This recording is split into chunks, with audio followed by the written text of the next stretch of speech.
अरे सुनो, जी मेम साहब। मेरी चप्पल टूट गई है, तुम ठीक कर दोगे? जी हाँ, लाइए मैं करता हूँ। हाँ, ये लो।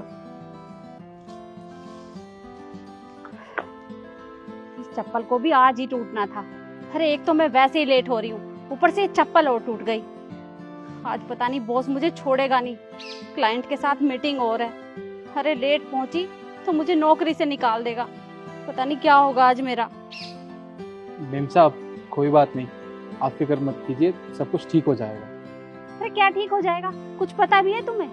अरे हम लोगों के जीवन में कितनी कठिनाइयां हैं, तुम्हें कुछ नहीं पता। अरे सुबह सारा काम करके ऑफिस के लिए निकलना पड़ता है, और ऊपर से वो बॉस इतना खड़ूस है कि मुझे नौकरी से निकाल देगा। अरे आज क्लाइंट के साथ मीटिंग है मेरी, और वो इतना चिल्लाता है कि पूछो मत। तुमने तो बोल दिया। अरे तुम्हारा क्या है, ये बोरा उठा के तुम तो किसी भी रोड पे बैठ जाते हो, तुम्हें इतनी परेशानियों का सामना नहीं करना पड़ता, समझे तुम? अरे जल्दी से ठीक कर दो इसे। जी। अच्छा एक बात बताओ, तुम्हें पहले कभी यहाँ नहीं देखा? वो मेम साहब क्या है ना कि इस दुकान पे ना पहले बाबूजी बैठा करते थे और अब मैं बैठता हूँ। अच्छा, और ये किताब कैसी है, तुम्हारी है? जी हाँ मेम साहब, ये किताब मेरी है। इसका मतलब तुम पढ़ाई भी करते हो? जी हाँ मेम साहब, मैं पढ़ाई करता हूँ। मैं कॉलेज के सेकंड ईयर में हूँ। मुझे पढ़ना बहुत अच्छा लगता है। मेरे पास इतना समय नहीं हो पाता कि मैं अलग से पढ़ाई कर सकूँ, तो बस जब मैं दुकान पे आता हूँ तो अपनी किताब अपने साथ लेके आता हूँ, ताकि जब मैं फ्री रहूँ तो अपनी पढ़ाई भी पूरी कर सकूँ, इसलिए। अरे तुम्हारे बाबूजी को कोई शर्म वरम है या नहीं है, जो तुम्हारी पढ़ाई छुड़वा के तुमसे ये काम करवा रहे हैं? नहीं मेम साहब, ऐसी बात नहीं है। वो क्या है कि मेरे बाबूजी की तबीयत बहुत ख़राब रहने लगी है। डॉक्टर ने उन्हें आराम करने के लिए कहा है। अब घर का खर्चा भी तो चलाना है ना। बस मेम साहब, इसलिए मैं अपनी पढ़ाई के साथ साथ दुकान भी संभालता हूँ। पर मैंने ये बात अपने बाबूजी को नहीं बताई। अरे पर तुम्हें उनसे झूठ बोलने की क्या जरूरत है, तुम उन्हें सच भी बता सकते हो। हाँ मेम साहब, आप ठीक कह रहे हैं। मैं अपने बाबूजी को सच बता सकता हूँ, पर मैं जानबूझ के नहीं बता रहा। क्योंकि अगर मेरे बाबूजी को ये बात पता चली कि मैं कॉलेज जाने की बजाय दुकान संभाल रहा हूँ और साथ में अपनी पढ़ाई कर रहा हूँ, तो उन्हें बहुत बुरा लगेगा। वो मुझसे यही कहेंगे कि अपने कॉलेज की पढ़ाई पूरी करो। बस मेम साहब, इसलिए मैंने उन्हें नहीं बताया। अरे वो सब तो ठीक है, पर तुम जब इस दुकान से कमा के उन्हें पैसे देते होगे तो वो तुमसे नहीं पूछते होंगे कि तुम ये पैसे कहाँ से लाए?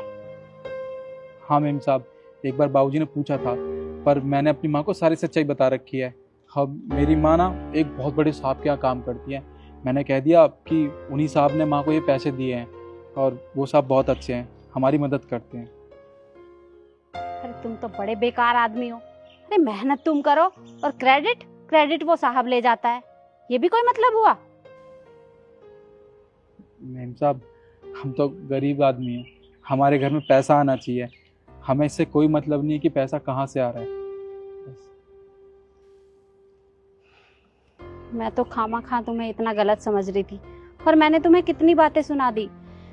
बेटा मुझसे गलती हो गई, पर मुझे तुम्हारी बातों से बहुत अच्छी सीख मिली है कि इंसान को अपनी परेशानियों से कभी भी घबराना नहीं चाहिए, बल्कि उनका सामना करना चाहिए।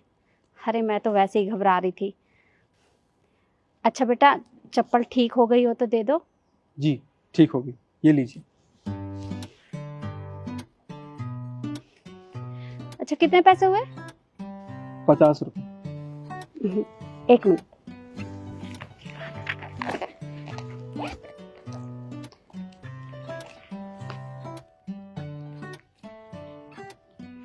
बेटा ये 1000 रुपए हैं, ये तुम रख लो। नहीं मेम साहब, इतने ज़्यादा पैसे आप मुझे क्यों दे रही हैं?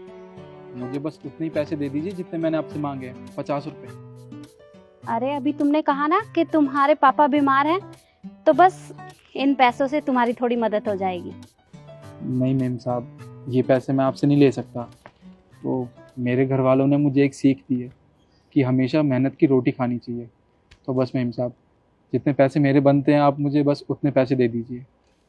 अच्छा ठीक है,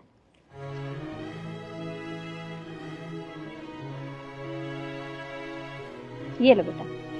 धन्यवाद मेम साहब। कोई बात नहीं। और हाँ बेटा, एक बात जरूर याद रखना कि हमेशा ऐसे ही मेहनत करना, और मैं भगवान से प्रार्थना करूंगी कि तुम पढ़ लिख के बहुत बड़े आदमी बनो।